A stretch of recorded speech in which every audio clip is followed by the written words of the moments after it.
प्रिय दोस्तों, आज हम लोग कामायनी के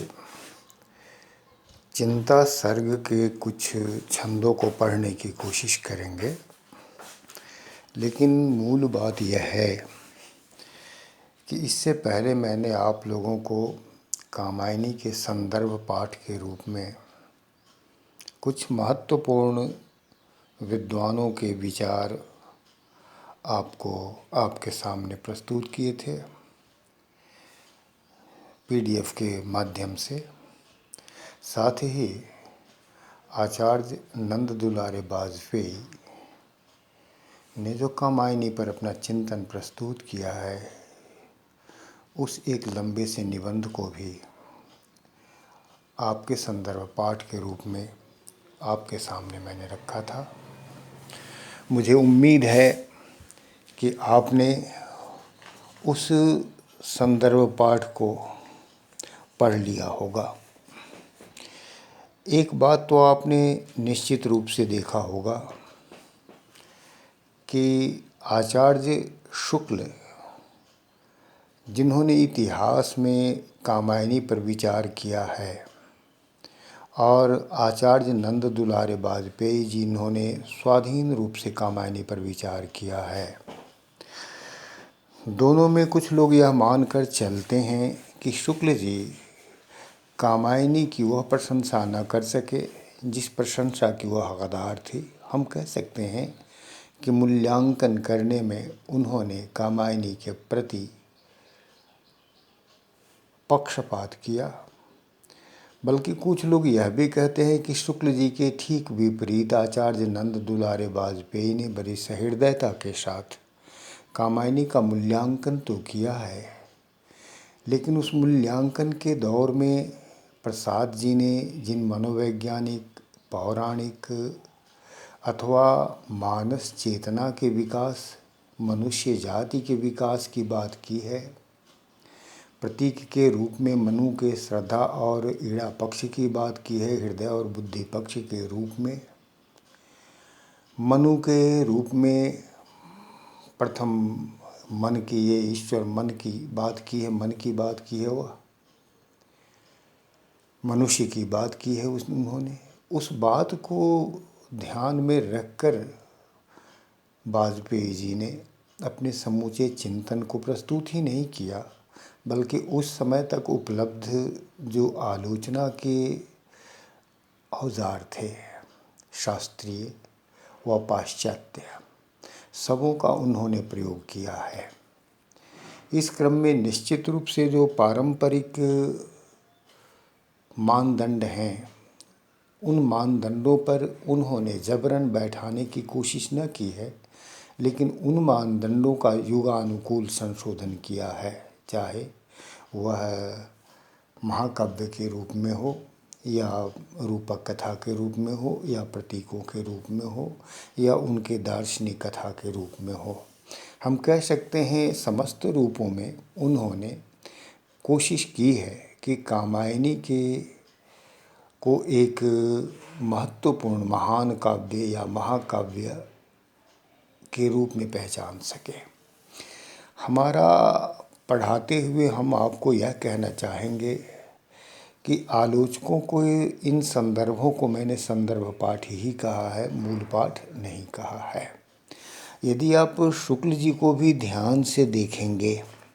जो उनमें दिया गया है, तो आप एक बात पाएंगे कि शुक्ल जी ने जो बातें कही हैं, उनमें आप देखिए, उन्होंने कहा है कि यदि हम इस काव्य की अंतर योजना पर न ध्यान दें, याद रखेंगे अंतर योजना, समष्टि रूप में कोई समन्वित प्रभाव न ढूंढें, यानी कि हम यह न ढूंढें कि समन्वित रूप से इस महाकाव्य का कोई ऐसा उद्देश्य था जिसमें आनंदवाद या समरसता दर्शन की स्थापना की गई है, या कह सकते हैं कि ये जो बौद्धिक युग है, वैज्ञानिक युग है, इसकी समस्त समस्याओं के समाधान की दिशा में आगे बढ़ा गया है, जैसे समन्वित प्रभाव न ढूंढें और श्रद्धा, काम, लज्जा, ईड़ा इत्यादि को अलग अलग लें, तो हमारे सामने बड़ी ही रमणीय चित्रमयी कल्पना अभिव्यंजना की अत्यंत मनोरम पद्धति आती है। यहाँ आप याद रखेंगे कि उन्होंने निश्चित रूप से कामायनी का मूल्यांकन काव्य के धरातल पर करने की कोशिश की है और इस धरातल पर वे इसकी रमणीयता जो रस में है, चित्रमयता जो अलंकार में है, अभिव्यंजना जो कहीं न कहीं ध्वनि इत्यादि में है, इन सबों की मनोरम पद्धति यहाँ पाते हैं। मनोरम पद्धति वह पद्धति जो अपने स्वरूप से भिन्न होकर भी हमारे मन को आकृष्ट करती है, रमने के लिए विवश करती है। फिर उन्होंने कहा कि इन वृत्तियों की आभ्यंतर प्रेरणाओं और बाह्य प्रवृत्तियों को बड़ी ही मार्मिकता से परख कर इनके स्वरूपों की निराकार उद्भावना की गई है। अब इन पंक्तियों को आप देखेंगे कि इन वृत्तियों, किन वृत्तियों की? श्रद्धा, काम, लज्जा, ईड़ा जैसी जो है, आशा इत्यादि, चिंता इत्यादि जो सर्ग है विभिन्न मनोवृत्तियों की, इनकी जो आभ्यंतर प्रेरणाएं क्या होती हैं, माने किन चीज़ों से प्रेरित होती हैं और ये प्रेरित होने के बाद किन प्रवृत्तियों की ओर बढ़ती है, इनकी निराकार उद्भावना। आप जानते हैं मानवीकरण जो छायावाद की बड़ी चर्चित प्रवृत्ति है, उस मानवीकरण की भी इन्होंने चर्चा कर ली है यहाँ पर। और साथ साथ इन्होंने प्रकृति दृश्य, प्रकृति प्रेम जो छायावाद का है, उसके लिए भी कहा कि स्थान स्थान पर प्रकृति की मधुर, भव्य एवं आकर्षक विभूतियों की योजना का तो कहना ही क्या है। तो इस तरह आप देखते हैं कि इस बड़ी संक्षिप्त और इन सूत्रबद्ध वाक्यों के माध्यम से जयशंकर प्रसाद की इस कामायनी का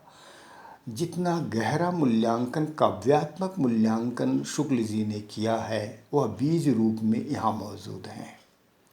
इसमें कहीं भी ऐसा नहीं दिखाई देता है कि उन्होंने प्रसाद की कामायनी पर काव्य सौंदर्य के विपरीत कोई निषेध मूलक टिप्पणी की है। बावजूद जो हमारे आलोचक हैं, शायद वे उसको जिस रूप में देखना चाहते थे, और मैं यह कहना चाहूँ कि छायावाद के स्वच्छंदतावादी रूप को, वह स्वच्छंदतावादी रूप जो परंपरागत रूढ़ियाँ थी उनको तोड़कर आगे बढ़ना चाहता है, वह छायावाद, या उसके लिए एक नूतन सृष्टि की रचना चाहता है, इस प्रवृत्ति को हमारे शास्त्रीय और प्राचीन आलोचक सीधे सीधे स्वीकार न कर रहे थे। इसीलिए वे कहीं न कहीं जयशंकर प्रसाद में वह स्थान खोज रहे थे जहाँ उस प्राचीनता परंपरावाद को हम फिर से पहचान सकते हैं, पचा सकते हैं, जोड़ सकते हैं। इसलिए आप देखेंगे कि कामायनी के मूल्यांकन में वाजपेयी जी का जो मूल्यांकन है, वह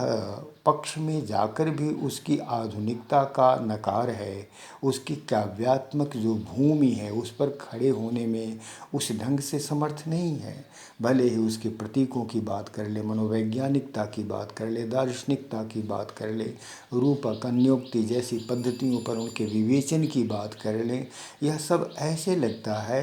कि समस्त अस्त्र शस्त्रों के माध्यम से, आलोचनात्मक पूंजी के माध्यम से वह अपने समस्त ज्ञान संपदा का उपयोग कामायनी को भारतीय परंपरा का एक महानतम काव्य इसलिए कहना चाहते हैं कि उसने सामरस्य दर्शन और आनंदवाद की स्थापना की है। प्रत्यभिज्ञा दर्शन के अनुरूप उन्होंने इस शास्त्र की रचना की है। कहीं भी वह आचार्य शुक्ल की तरह शुद्ध काव्य की भूमि पर, शुद्ध कह सकते हैं काव्य के भावन की भूमि पर, अनुभावन की भूमि पर, काव्य सौंदर्य की भूमि पर इसका मूल्यांकन की कष्ट करने की कोशिश उन्होंने उस हद तक नहीं की है जिस हद तक शुक्ल जी ने बड़ी सफलतापूर्वक करने की कोशिश की है। इसलिए मैं आप लोगों को जब भी इस चिंता सर्ग की ओर ले चलता हूँ तो मेरा उद्देश्य होता है पहली पंक्ति को ही देखें। पहली पंक्ति में ही आप देखेंगे कि पहली पंक्ति में ही ये आपके लेखक हिमगिरी के उतुंग शिखर पर बैठ शिला की शीतल छाँ एक पुरुष भीगे नैनों से देख रहा था प्रलय प्रवाह। अब आप इसमें देखिए, प्रलय प्रवाह यह विनाश होने की है। भीगे नैनों वह करुणा है, स्वाभाविक है, प्रलय से अनुप्राणित है कहीं करुणा। एक पुरुष, आप याद रखेंगे यहाँ पुरुष है, प्रकृति नहीं है। शिला की शीतल छाँ, जो शिला है उसकी शीतल छाँ में, और यह शिला है कहाँ? हिमगिरी के उत्तुंग शिखर पर। अब आप देखेंगे कि हिमाद्रि तुंग श्रृंग से प्रबुद्ध शुद्ध भारती, वहाँ आप देख लीजिए, फिर से आप देखेंगे कि उस गीत में भारतवर्ष की गाथा उसी हिमाद्रि तुंग श्रृंग से चलती है। या फिर आप देखेंगे कार्नेलिया की संगीत को देखेंगे, अरुण यह मधुमय देश हमारा, जहाँ पहुँच अनजान क्षितिज को मिलता एक सहारा। यह अनजान क्षितिज और कुछ नहीं है, वे जिज्ञासाएं, वे अन्वेषण, वे मानस विकलताएं जो पाश्चात्य संस्कृति की उपज है, जिनसे निकलकर लोग जीवन में अनुसंधान, प्रेम, शांति की तलाश में चलते हैं। तो वह भारत भूमि है जहाँ पर आकर उनके अनुसंधान को एक पुष्टि मिलती है, एक तृप्ति मिलती है, एक शांति मिलती है, एक विराम मिलता है। इस ढंग से यहाँ भी आप देखते हैं कि हिमगिरी के उस विराट शिला पर, उस श्वेत शिला, यह भारतीय आध्यात्मिक चिंतन की वह श्वेत शिला है जहाँ पूरे विश्व को ये अपना नागरिक मानते हैं, अपना कुटुंब मानते हैं, उनका स्वागत करते हैं। लेकिन वह संस्कृति जब नष्ट होती है, उसके होते हुए भी, आध्यात्मिक ऊंचाई पर होते हुए भी,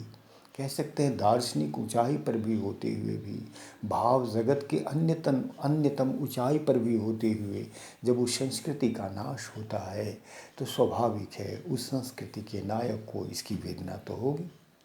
और वह जो जल है, जिसको उन्होंने कहा एक हिम और एक जल है, यह जो परिवर्तनशील है वह जल है, जो अपरिवर्तनशील है वह हिम है। लेकिन वह भी जल में परिवर्तित होता ही है। वह जो एक गति है, एक चेतना है, वह दोनों में है, जड़ में भी है, जो चेतन है, दोनों को एक दूसरे से बांधने वाली वह सत्ता है। और इस तरह आप देखते हैं कि वह जो हिमाचल का हिम का विराट विस्तार है, उस शिला की शीतल छाँ में